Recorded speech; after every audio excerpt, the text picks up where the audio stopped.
kuma tana takama da kyawunta da kuma matsayinta, don haka kuyanginta da barorinta suke matuƙar shakarta kuma suke matuƙar ladabi da biyayya a gare ta.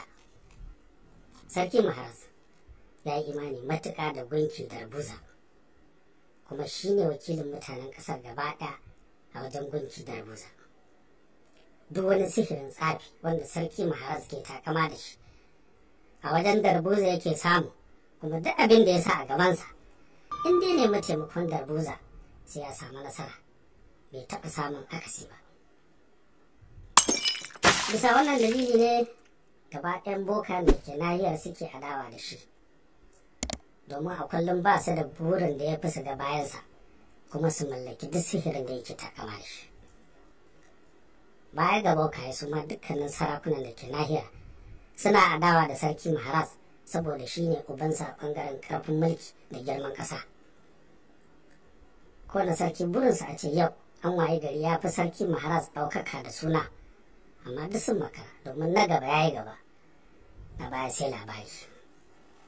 Haka kuma a ɓangaren attajirai, Sarki Maharaz ya yi wa dukkan attajiran nahiyar nan fintinkau domin babu mai raba dukiyarsa. Shi dai Sarki Maharaz ya zama tamkar tauraron zamani, domin duk abin da ya taɓa take yake zama kuɗi. Saboda tsaba yawan dirhamin da ya tara sai da aka rasa inda za a rinka ajiyewa. Dole aka rinka haƙa rijiyoyi masu zurfin gaba 1000 ana cika su da dirhami ana kullewa. Tun ana lissafin rijiyoyin sai da aka gaji aka daina, domin abin ya fi gaban tunani. Ga ƙarshe ma sai dinga kyautar dirhami dare da rana ga fadawansa da talakawan gari, domin ba shi da inda zai ajiye kuɗin. Kusan a kowane ƙarshen shekara fadawansa masu yi masa fatoci mutum 40,000 ne suke kawo ribar kuɗi ta miliyoyin dirhamomi. Shi kansa Sarki Maharaz akwai lokacin da ya dubi gunkin Darbuza ya ci da shi, dukiyar nan da kake bani ta ishe ni rayuwa har mutuwa ta, kai tattaɓa kunne na ma ba za su yi talauci ba, don haka a daina bani kuɗi haka. A duk sa'a da Sarki Maharaz ya yi wannan furici ga gunki Darbuza, sai ya ji ya tuntsire da dariya sannan ya ce da shi, ba za mu daina zubo maka kuɗi ba daga nan har mutuwarka, saboda idan muka daina wani zai iya tasowa ya fi ka. Muku burinmu shi ne ka ci gaba da shahara, ya zama da cewa zamaninka ba a samu sa'anka ba.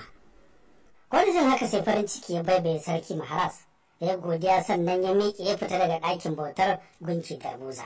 Ko kaɗan Sarki Maharaz bai kasance sadauki ba, hasali ma bai taɓa yin yaƙi ba, amma kuma yana da sarkin yaƙi wanda gaba ɗaya nahiyar babu jarumi kamar sa, wanda ya kasance sadauki uban sadaukai mai tarwatsa maza, ana kiransa da suna Hibru ibn Imlas.